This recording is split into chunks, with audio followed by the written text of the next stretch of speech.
Okay, hello everybody and welcome to an introduction video about recursion, complexity, and sorting algorithms that probably you haven't seen yet, okay? So what we're going to do today is talk a little bit about recursion.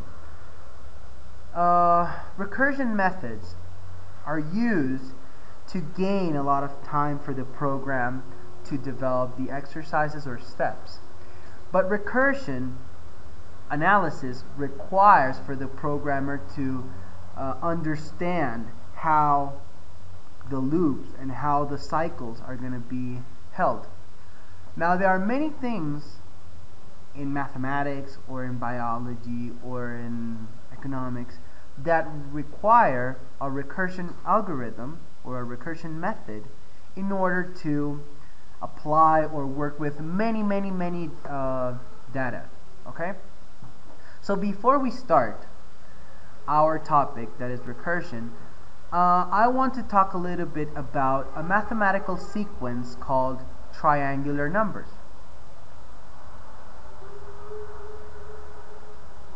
Now triangular numbers are just the pattern of numbers that create a triangle and are the number of dots depending on the side of the triangle. So we start with 1, we have 1 dot. Now the second, if I have a side of 2, then I have 3 dots.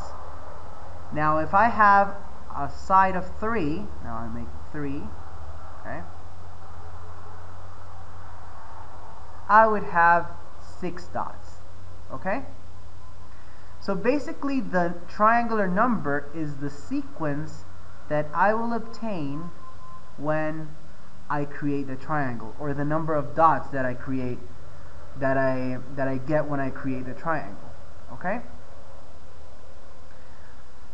Now we can get a formula, and this is what mathematicians do, is that for every sequence you can create a formula in order to know the nth number, the number of dots with an nth number of side.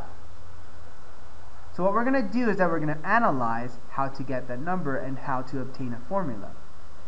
When you obtain a formula, you can just put it on your program and you will get the triangular number with just a formula. So you wouldn't use recursion, and I'll tell you why later.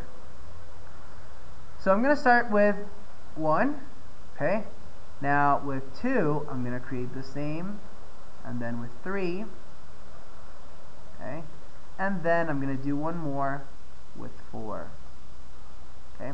Now this is the same triangle I was drawing before, but I'm just going to put it on the perpendicular angle. Okay? Now it's sideways. Now what I'm going to do is that I'm going to find the square of this triangle, so I have to duplicate the number of dots. Okay? I'm going to use another color in order to duplicate the number of dots. Okay?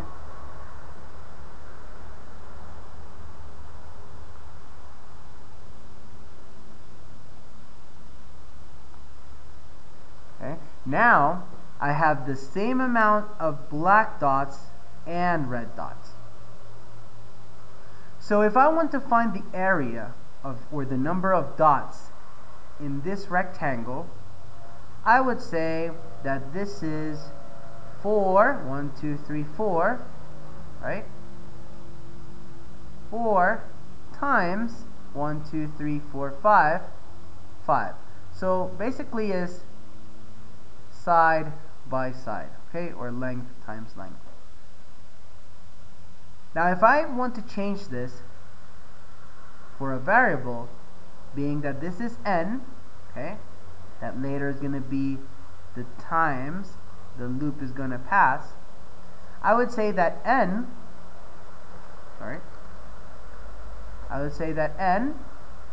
times n plus 1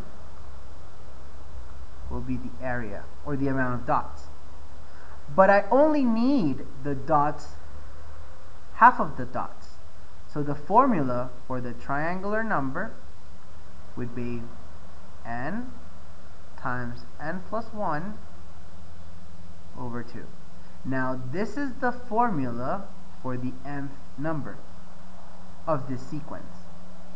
Okay? Now this is how we obtain it. Now on my program or on my software, I don't need to create a very complex method to explain what is the triangular number. But what if my program has to show the numbers? Let's say this is 1, then on the second pass he has to show this one, then on the third pass he needs to show this one, then on the fourth pass he needs to show the triangular numbers. In this case, I have to use a loop or a cycle that we've done earlier. Now making it efficient is the difference. Using recursion will help make the application more effective, or more efficient. Okay? A recursion, before we start, I just want to say that recursion or a recursive method is a method that calls itself until the condition is successful. Okay? Or the condition is not successful. So it's going to be a method. So I'm going to have a method here. Let's make an example. Let's say public void method. Okay?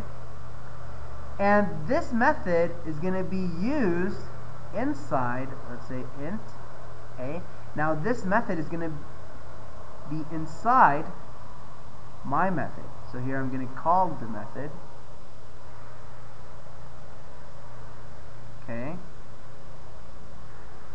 let's say num, and so he's going to go inside his method again, so he's going to be called from inside the method until there's a condition.